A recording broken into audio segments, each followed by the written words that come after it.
Not real family? Part 1, The Scapegoat's Exit.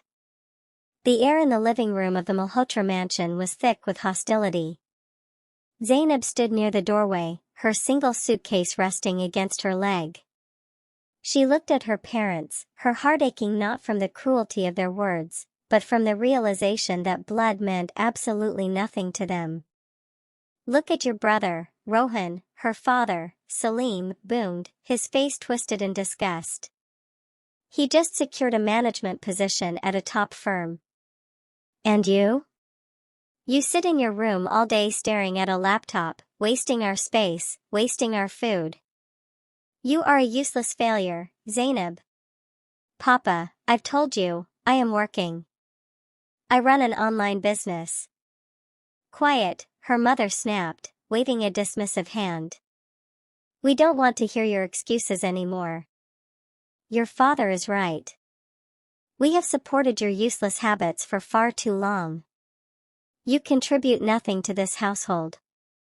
You are a disgrace to this family." Salim pointed a harsh finger toward the main entrance. The finality in his voice was like a physical blow.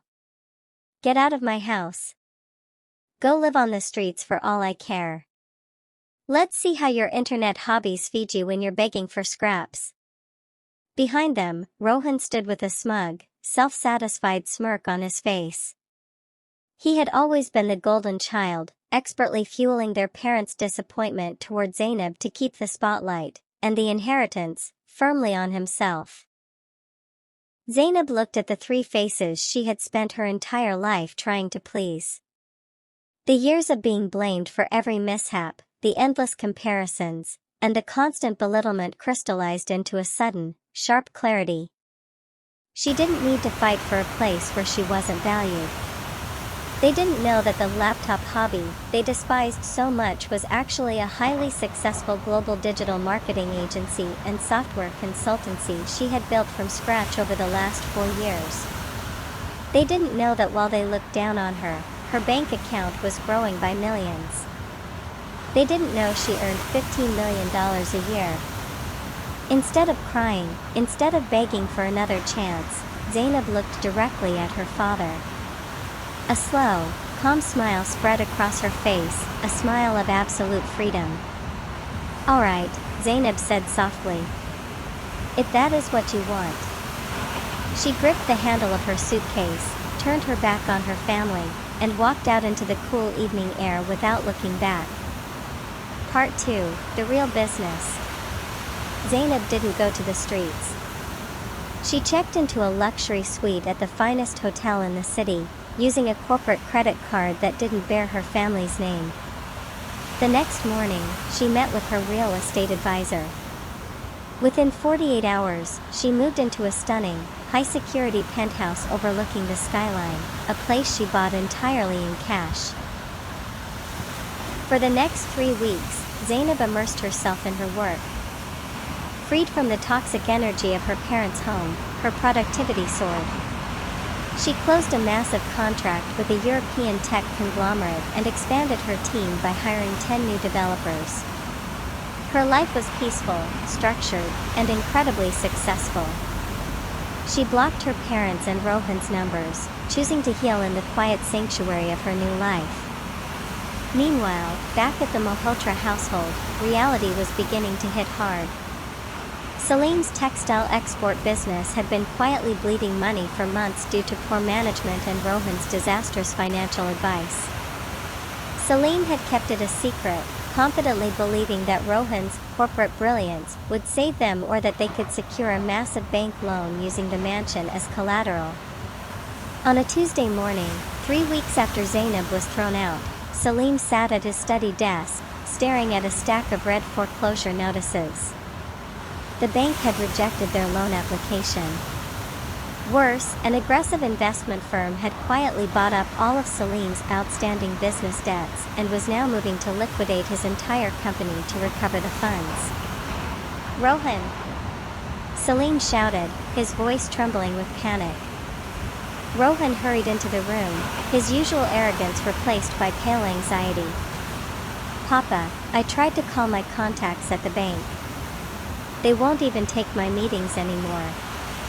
Whoever bought our debt has massive political and financial leverage.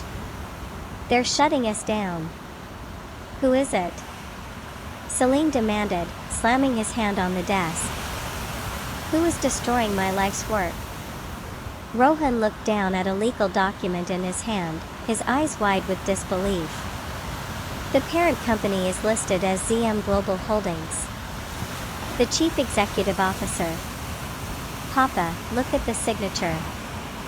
Salim snatched the paper. At the bottom of the page, written in an elegant, decisive script, was the name, Zainab Malhotra. Part 3, 3 weeks later. The glass doors of ZM Global headquarters slid open, and Salim, his wife, and Rohan hurried through the opulent, marble-lined lobby. They were desperate, pale, and completely out of their depth. The receptionist looked at them calmly. "Ah, yes.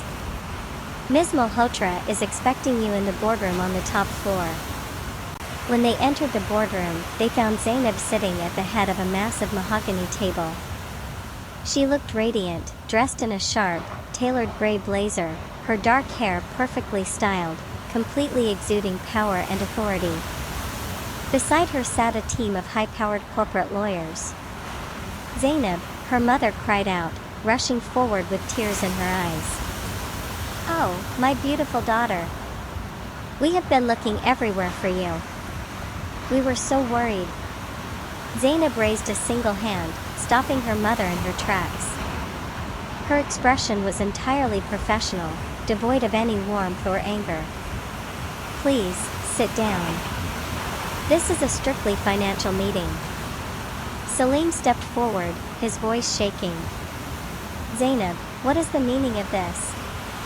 Your brother says your company is taking over my business. Is this true? Where did you get this kind of money?" Zainab leaned back in her chair, folding her hands.